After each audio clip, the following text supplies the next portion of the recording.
पैसा का यम तिंगनो होनई का जो हाय अदु सबचांग खंगदे यम तिंगनई का जो हाय अबको अदुना म ओइरे अदु अदु फना यम होनई अदु सेमंदबनि नु पाइ लेते अदुगा मसागी स्टेक क्लेम जी तौदना कनाय तौदना सरकार सेमदोइनो हाइबसिनेबा मसागी लाइव क्वेश्चन दे अदुगी स्टेक क्लेम जी ngasi बावदा सि मेसर ओइना चोंथोरि इबुंगोइ बि मयाम जे अमता तौते तौंगम देबा मसि कीबम यावो केनम तौरिबा मखोइ सि मसाजी अकी अखंग लेबा मालिएबको अदुगा मसागी अखोइ मी कुंथ्रागा निथोइ सुरे कुंथ्राम दो सुरे अदु सुरे गवर्नमेंट से सेमगे खोलगे ना हाय मोइ लुचिंग बिदि कना बुइदिनो सि मोइ हाइदे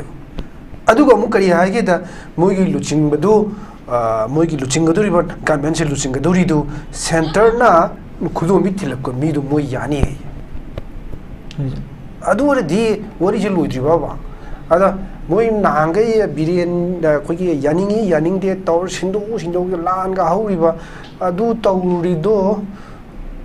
सममनबो म फावरेबा दुदे मखोइना अतोप लुचिंबा मस पुथोप सुंगमदबा अदुगा हानि सिसु बेरा दुम लेहनबको असिगुम फिल्म सिटी याम थिन चुमदे लास्ट दी मियाम जिनको ngасagi mihu ne kana hairam ba singdu mukto pulap onjelakna wa pumchai chaidna to kane ba haidi claim to ro haibani da moina sekar semba pami do miyam na su pami ba hojikti pr pamam ke pr si yarak tre na khangdana government semo haire ba ado haibadu moina su semninge ba semaga di moi murak gi xyz si sina mo gi luching bo oirgani ekhoi government se semagi haina governor da direct state tawdri kaino moi luching bam to su putopangam de consensus oiba luching bam putodana adu sungam de aduga aino waini mana waini na sum taw leibuduna di sidani sum sigi irang sina sum sangdaraba pr sum sangdadana lairakanda miyam gi asaw buse sum wangkhalaki basu yai aduna maduna sum wangkhal agadi kudong tiba khara di yaung ni na swai tham chane nei raga leiba ta pr baw adum impose obiare and hire adu makhadi dissolve tawunu hajisu at least dissolve udona basu supreme court ki directive sing dum yawe asagi si khongwang na ri hairgasu magi majority di dum leijari ni dana leijabuduna marmor tanda hektam dissolve to budusu tawganu haiba magi asar bo mai kari lai sing su da dum akoi dum ui ba ko ada asagi congress na hangiba manipur legislative assembly si hingibra sibra adegi siren to yarba dissolve to kum thobra aji sigi question manga leire na ko ada kono uri se haujuk yinga di animated suspension da leibani aduga emile sing sidi haujuk hingi na dum lori maramdi moi benefit adum phangi adu tadi moi hingi na haita natro moi haujuk salary adum draw tawri adegi locality development fund adum kaithoknari adum lakna phana dana munna dana dum honari aduna sigi mayam singji yenguragadi emile sing si adum hinga leiri hana logani aduga swai sida ngasagi india gi manipur da yengba miyengsi masai ni dum ek hobudagi nainaraga lakhiba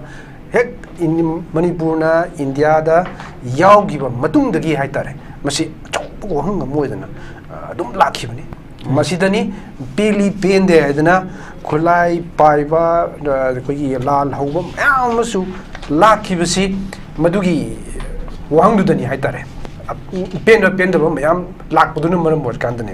aduna ngasi pawudasu ngasi gi irang si thoklaba sahi ani helabo asiu bawdasu indiana yengliba manipur da yengliba miyengsi yamna peningai oidaba haitare a penba oidaba yamna nungai taba haitai ada asagi akoi si sai adum hayugi buduni masi akoi tribal singi marakta moi manipur de adum mamang da su sahi mari manga ka dum hana bani adagi sida naga kuki ge hana gre adagi kuki ge paite ge hana gre adum koi si yam hana gan ba ken oino u bujani da masagi bhab si ko tribal da koi na hoje ge hayo bawda hasu bawda yadri ba koi si adum tribal doina ken no tawraga yamna kari hani mo mo do no ubagi miyengama adu da yawgum tawri adu madu lotion da basi hajukti me ma so dum haire masidi India government gi makuta leire manipur sarkar leitre leiringi da su ngamam drabani ngamdabdo ji India na manipur da PRC adum hajik hairiba that to gi thammaga lakpasi PR do miyam gi wakhandadi PR se lerakanda sigi leiriba irang se yam thuna ga lakshin raga sak acta hanagi normal life to the hanjin gani kaina panarubani madunu maram morganda saya leiriba government si pamdre PR oin lehen biro kaina mak khogi praja section khara dagi hai pasu yogi base madu PR se lakanda phani na parubane adu gadi PR se lakanda su wai honadi haiba mukti haiba ngamdi adu अखोई open पेनिंगाई चांग यौदे हाइबनिता अदुना सिगम फेमसिता सुम लेहन बसिना अखोइदा सिदा सोक्सिलिब सेलथुंगी फिबम महि मसिंगी अदगी एधेरम कोदिमक्ता सोक्सिनगी बसि मसि मेनखतनबो होनबदा याम चौबा अवाबमदि ओरगनी अदुना मियेंसि खजिक्तंग होंदोगा chap mana ba miyeng ma hai tare India pumgi India gi citizen kuding tu yeng ba miyeng du chap mana ni yeng aga irang si yam thuna losinna ba thaw ama packet padu pame maduni miyam na harib si su adu si sum sangdo ga pen da ba adagi opening da ba kari kari no sum oir su tambangam de da na ba aduna sigi India gi miyeng ha ba si da di masidi yamna bakchaure aduna pendaba gi pendaba ngaktani aduna pendaba sing aduna masidi mapot pharak pa haitare miyam dasu aduna hairoi daba koisi India namara kaina hangna rei je ko masi hangba yaroi doba hangmoi dobo hang ama khangneba adubu mase kana na hanghandino haibadudi miyam dasu khangi India government asu adum uba potni khadara kusi koi oja Hemchandra da laksage hojik chap mana koi hojik congress thamle point manga se sidi oja gi motati kamaini yengbe masi manipur legislative assembly gi matang se sida karigumba khara sayat na bal leire ha sidi miyam na su ure aduga congress na su handak mokoi gi wahang manga ka hangna governor di pakhum bibiu ka na haibse sai sida amuka mathi phongdor pa haitare ado hanadagi hongno leiba poni adu governor na karamba pakhum pirakadage natraga piroidrage haibasidi tongan ba question namu oire haitare ada si autang koina hek mamangi se hangan autang yeng matam sida koina uri se governor na koi January 24 da Manipur Assembly sigi tarani thoi suba Manipur Legislative Assembly gi tarit suba session se mase judagi date February date 10 dagi convent tawdabni haidana magi kaino silore saman tawre mana saman se tawringai charak sita sayet na se sum lak basin maram ore kanda February 8 da biren se pham tha thokre adudagi ikan kanadana amuka governor na mana assembly saman pigibudo saman togi batugi magi adugi order do nanen void wede na lauthokre sina maram morkanda masigi question se mathang lai ne hairi se mamangi session se august laigibani ko august ki date 10 dagi haugadaba assembly session se Pangidre Karigumba Birena Magi designation si Piram Draba Manas Minister Sum Udunat Leramaba Adu di Manipur Legislative Assembly Sida Constitutional Crisis Samba Lady Hina Logadavane Adubo Masidi Mr. Birena Pam Tado Kibasina Maramura Kanda Masi Marudal Lagadaba Provisions Article 174 clause 1 say madu apply to ba yabra yadabra haibagi question zima yam chaw lakreba madu Indian white oina nainare base Manipur khakta natego nainare se maduda constitutional expert ne haiba mapangi khogi expert sing haitare madu ne pikiba mogi observation gi matungi nadi Manipur da chief minister se leitabana maram morganda council of minister leitre leitrabanina assembly saman tawgi mathau tadre maram maduna hairiba article 174 se clause 1 se sigi matang sidadi chanaba yararoi en haibane adun sigi matung inna sagi adum chatharaga lakhre adugi matung da February 16 da president rule lakhre hauji congress na yeliba marai haitare nako sina February 11 gi ahing nongyai dadi Manipur Legislative Assembly gi magi 6 month ki gap se masida loire haibneba adu oirabadi masi loirabadi constitutional crisis leire Manipur Assembly se hingibra natragra sirabra haibneba aswai sida Assembly se sirabra natraga hingibra haibasi masi thoidona haningai oida wafam mane lai sumaina haijage aduna madu hairiba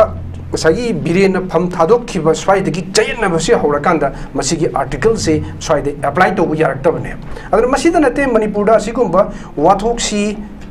yam laigre akhoi boro babu speaker oiba haktasu yamna India gi yamfam ataida itok thoktawa aso so yam sathi sathi bisi dum laigi boko masiga manana hajukti PR leide PR matung sida amuka chanadriba mayam sibo tinging siboko tadubi esigi MLA en kai si se mamangi kenoda January date 17 da sireba mase date sibase 6 month phaugi manungda magi by election pangthok kadawase PR leibana maram oidana pangthok treba haidi PR leiba matamdadi hariba constitution gi article sing se require oidi haibane by election se require oidi haiba aduna asigumba magi provision mayam si leibasina maram orkanda khogi governor nasu masigi matangda ma adum hairak pasu yaina khalli masigi miyam da doubt oriba congress na hangi ba congress na yeli ba moina pukhali ba argument mayam si masigi clarification ma pirak pasu yai natraga pirak tak su yai ba adudi mana pirak pa matam da khoi yeng batare pirak tragana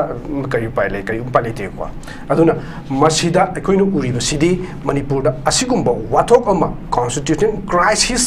manba leire haina su lo yaba aduga munna yengsil lurgana amuka leitabugum su to masi constitution crisis ni haibi yarwe haibi sineba aduga Indian constitution gi hariba article sing sigi gap haitare ahu sing su leitabadi nateba if constitutional crisis leina haitaragadi maduda governor na action lokut pe yai haiba action lokut pa yai haribasi karam ba action lokut kaduino haibsine masagi sida amuka article 174 clause mansi make sheng de kari lokutuino ise haide man assembly se dissolve to godoja natagana anuba chief minister ama hapaga haide wasak lowraga matungda amuka na magi assembly se hingidanba adusu dum yakadawriyebuko aduna masigi provision mayam si urungjellaga leiba mayam si aangi miyeng da yengobada chayet na ba chamam na ba mayam tholeba masinda ne ba wang mayam ma hangnari se adu taseng na yengoragati miyam na uridi constitutional crisis leire haidi 6 month gi gap se hendokre adu orabdi Manipur Legislative Assembly se siri haina logodra haibasineba aduga sigi article sigi matung inasu mase hendokra hawda Manipur Assembly se siri haina lobiyatri siri makso haite tawtubu governor na hairiba government dugi mathakta action lokot pa yai chief minister sinduga anoba ministry cabinet singsi no hap madungda wasak lowraga assembly si makata sathagi bi yai ba aduga masiki matangda apaw case mayam ma india gi contextual leigre ko punjab ki masagi 2001 da leigiba sig chapmanaba case leigiba aduga masigi matang si masida natana amuka SR Bomai versus Union of India gi case amusu Supreme Court sathagi ba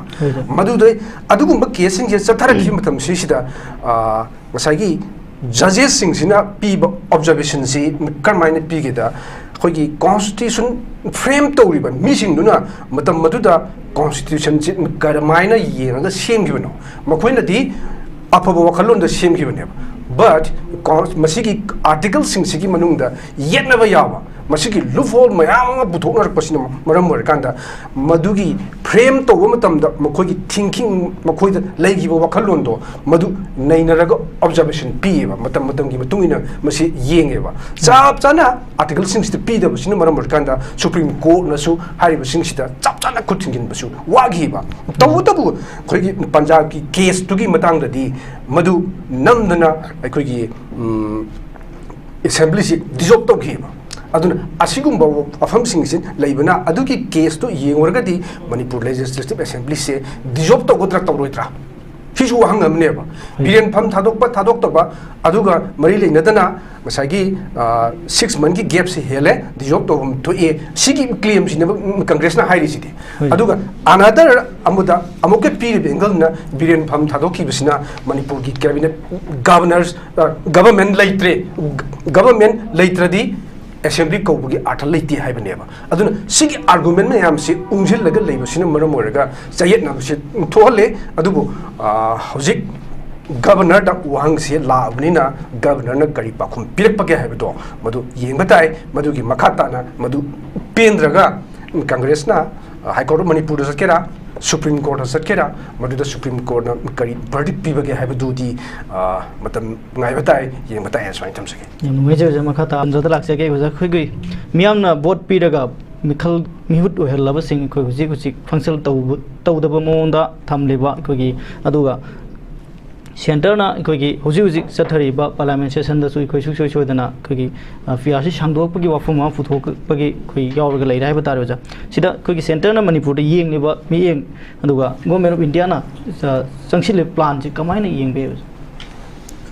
the ning sai ki koina 174 clause 1 si inga sai han bata su hai bata and masi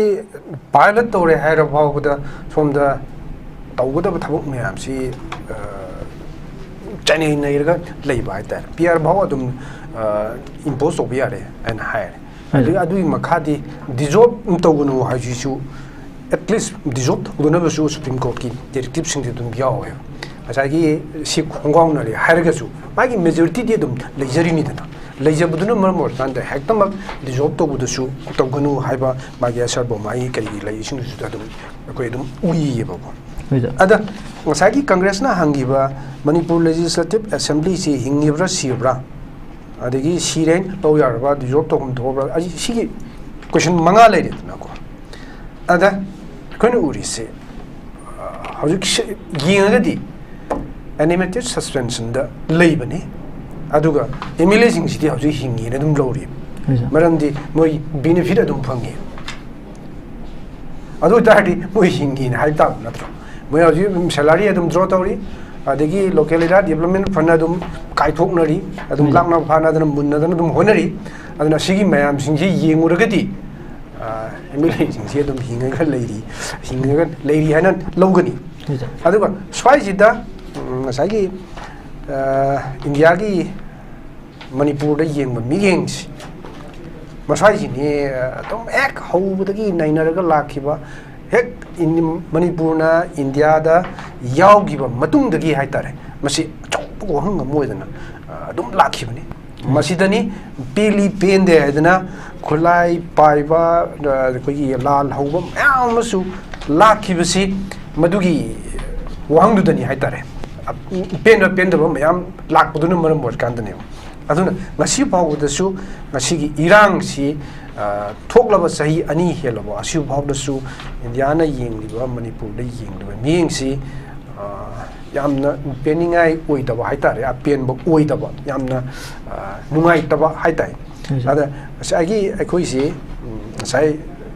adum hayugi buduni masi akoi tribal singi marakta moi manipur de adum mamang da su sahi mari manga ka adum hana bani adigi sida naga kuki ge hana gre adigi kuki ge paite ge hana gre adum khoi si yam hana gan ba ke no no u bujani da masagi bhab si ko tribal da khoi na ho ji ge ha bhaw da yadri ba khoi si adum tribal doina ke no tawraga yamna kari hani mo mo do no ubagi miyeng ma adu yawum tawri adu madu lotion da basi hajukti me so dum haire masidi india government gi makutar leire manipur sarkar leitre leiringi da su ngamamdrabani ngamdabado ji india na manipur da prc adum ji hairiba datu dagi thammaga laksi PR do miyam gi wakhandadi PR se lerakanda sigi leiriba irang se yam thuna ga lakshin raga sa acta hanagi normal life to the hanjin gani kaina panarubani madunu maram morkanda sa leiriba government si pamdre PR in lehen biro kaina mak khogi praja section khara dagi hai pasu yogi base madu PR se lakanda phani na parubane adu gati PR se lakanda su wai honadi haiba mukti haiba ngamde adu अखोई open पेनिंगाई चांगदी यौदे हाइबनिदा अदुना सिगु फिल्मसिता सुम लेहनबसिना अखोइदा सिदा सोक्सिलिबा सेलथुंगी फिबम महि मसिंगी अदगी एधीरम कोदिमक्ता सोक्सिनगिबसि मसि मेनखतनबो होनबदा याम चौबा अवाबमदि ओरगनी अदुना मियेंगसि खजिक्तंग होंदोगा chap manaba miyeng ma haitare india pumgi india gi citizen kuding tu yeng ba miyeng du chap manani yeng ga irangsi yam thuna losinaba thaw ama paket padu pame maduni miyam na harib sisu adu si sum sangdo ga pen daba adagi ohening daba kari kari no sum oirak su tambangam de na ko aduna sigi india gi miyeng haiba sidadi masidi yamna bakchaure aduna pendaba gi pendaba ngaktani aduna pendaba sing aduna masidi mapot pharak pa hai tare miyam dasu aduna hairoi daba koisi indian amara kaina hangna rei je ko masi hangba yaroi doba hangmoi dobo hang amakhne ba adubu mase kana na hangandino haibadudi miyam dasu khangi india government dasu adum uwa potni smai thamse kan jangoi cheja duga koi roi brown ge ba tare wajan ko so da mulak se ke koi roi brown si roja hemchandra da lak se ke koi ge miyam gi huji lei ri ba pr si gi mahuta miyam na pam popular government ma sem gi matang se de waja kai mo lei popular government se miyam so ai nga sai haijaba tu ni miyam na sai gi pr sina phadong male na hairaga pr na mu hena sathiram badu gi amung lak pani ada hojik sina mu ka miyam gi section खरदगी PR सी पांद्रे नोई government से सेमु हायना हाय अदा खोगी अंगम थौसिंग हायतारेने साइगी elected members सिंग से अदा मखोई सिंग सिना सु सेमना बुदी याम कन सेन सोंगदना पैसा का याम तिंगनो होनई का सु हाय अदु सबचांग खंगदे याम तिंगनई का सु हाय बको अदुना म ओइरे अदा अदु फना याम होनई अदु सेमंदबनि नु पाइ लेते aduga masagi state claims ji tawdana kanai tawdana sarkar semdoino haiba sine ba masagi live question de adugi state claims ji ngasi bawda si minister oi na songthori bi bungoi bi ma miyam ji amta tawde tawngam de ba masi ki bam yaw ba kelom tori ba mkhoi ji masaji aki akhang leiba mali ba ko aduga masagi अखोई मी कुंथ्रागा निथोई सुरे कुंथ्राम दो सुरे अदु सुरे government से सेमगे खोलगे ना हाय मोई लुचिंग बिदि कना वीडियो नोइसी मोई हाइदे अदुगा मु करी हाइगे दा मोई लुचिंग बदु मोई लुचिंग गदुरी बट गवर्नमेंट से लुचिंग गदुरी दु सेंटर ना खुदो मी थिलक को मी दु मोई यानी अदु वरदि वरी जे लोइद्रि बाबा अदा मोई नांगे बिरियन खोगी यानिंग दे तौर सिंदो लान गा हौरिबा अदु तौरिदो सममनबो म फावरेबा दुदि मखोइना अतोप लुचिंबा मस पुथोप सुंगमदबा अदुगा हानि सिसु बेरा दुम लेहनबको असिगुम फिल्म जिदि याम थिन चुमदे लास्ट दि मियाम जिनको ngасagi mihu ne kana hairam ba singdu mukto pulap onjelakna wa pumchai chaidna to kane ba haidi claim to ro habani da moina sekar semba pami do miyam na su pami ba hojikti PR pamam ke PR si yara train khangdana government semo haire ba ado haibadu moina su semninge ba semaga di moi murakti XYZ si sinam ko gi luching bo oirgani ekhoi government se semagi haina governor da direct state tawdri kaino moi luching bam to su putopangam de consensus oiba luching bam putodana adu sungam de aduga aino waini mana waini na sum taw leibuduna di sidani sum sigi irang sina sum sangdaraba PR sum sangdadana lairakanda miyam gi asaw buse sum wangkhalaki basu yai aduna maduna sum wangkhala agadi khudong thiba kharadi yawnina swai thamjage yam nuai jing si